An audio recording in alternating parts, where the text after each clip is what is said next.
हम सब के मन में ये सवाल कभी न कभी तो आता ही है कि हमारे कर्मों का फल आखिर मिलता कैसे है। क्या कोई है जो अच्छे कामों पर इनाम और बुरे कामों पर सजा देता है? ये सवाल सदियों पुराना है और आज हम इसी की तह तक जाने की कोशिश करेंगे। तो सवाल बिल्कुल सीधा है, क्या ये ब्रह्मांड, ये यूनिवर्स सजा देता है या फिर इनाम? हम सब अपने जिंदगी में अच्छे और बुरे दौर से गुजरते हैं और अक्सर सोचते हैं कि क्या इसके पीछे कोई बड़ी शक्ति है जो ये सब कंट्रोल कर रही है। अब इसका जवाब शायद उतना भी मुश्किल नहीं है जितना हम सोचते हैं।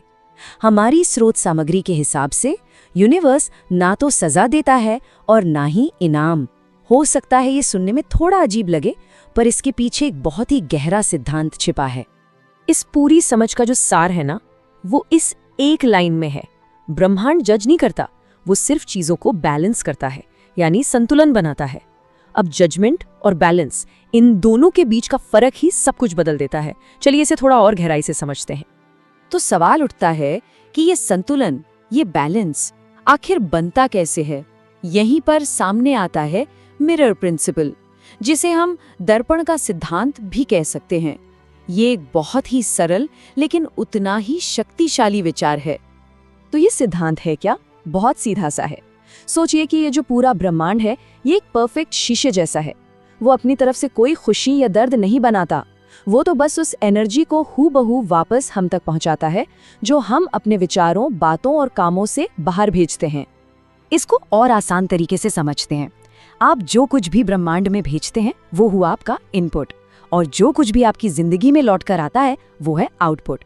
मतलब ये एनर्जी का एक सीधा साधा लेन देन है, इसमें कोई जजमेंट नहीं है। तो ये तो समझ आ गया कि हम ऊर्जा भेजते हैं, पर ये भेजते कैसे हैं? ये सिर्फ कोई फिलॉसफी की बात नहीं है, इसके पीछे एनर्जी का एक सिद्धांत काम करता है। ये सिद्धांत हमारे हर विचार को एक कंपन, एक वाइब्रेशन की तरह दिखता है।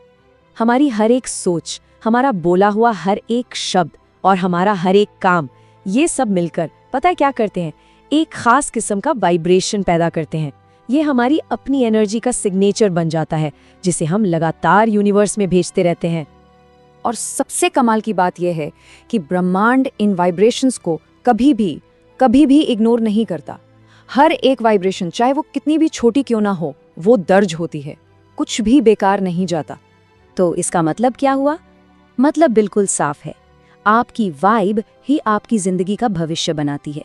जो एनर्जी आप आज हैं, जो कंपन आप आज भेज रहे हैं, वही आपके आने वाले कल की नींव रख रहा है।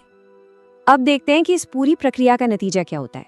इसे हम इको इफेक्ट कह सकते हैं, मतलब गूंज का सिद्धांत। जैसे किसी घाटी में चिल्लाने पर अपनी ही आवाज गूंज कर वापस आती है ना, ठीक वैसे ही हमारी भेजी हुई एनर्जी भी लौट कर जरूर आती है।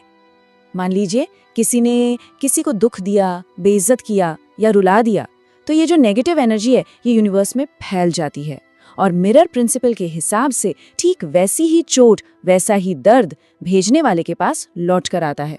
हो सकता है ये फौरन ना हो, लेकिन स्रोत के अनुसार इसका लौटना तय है। लेकिन सिक्के का दूसरा पहलू भी है, और वो इससे भी ज्यादा पावरफुल है। किसी को दी गई एक छोटी सी मुस्कान, किसी की गई मदद या किसी का दिल हल्का कर देना, ये पॉजिटिव एनर्जी भी यूनिवर्स में जाती है।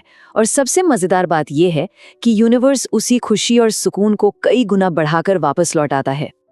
तो इस पूरी बातचीत का निचोड़ क्या है? निचोड़ ये है कि हर चीज का जो सोर्स है वो हम खुद हैं। हमारी जिंदगी में जो कुछ भी आ रहा है, अच्छा या बुरा, उसकी शुरुआत हमसे ही हुई है। और यहीं पर वो पुरानी कहावत, जैसा बोओगे वैसा काटोगे, एकदम फिट बैठती है। एक बार फिर से इस बात को समझते हैं।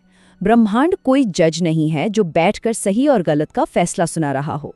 ये तो बस एक एनर्जी का सिस्टम है जो इनपुट को आउटपुट में बदल देता है, एक इकोसिस्टम की तरह जो पूरी तरह से निष्पक्ष है। जैसा बोओगे वैसा काटोगे, ये सिर्फ कहने की बात नहीं है, बल्कि स्रोत के मुताबिक यह एनर्जी के बैलेंस का एक यूनिवर्सल नियम है। जो बीज आज बोए जा रहे हैं, कल वही फसल बनकर सामने आएंगे। तो ये सारी बातें जानने के बाद आखिर में एक सवाल हमारे खुद के लिए खड़ा होता है। अब जब ये पता चल गया है कि हर एक वाइब्रेशन लौट कर आता है, तो आज हम अपने विचारों, अपने शब्दों और अपने कामों से कौन सी एनर्जी बाहर भेज रहे हैं?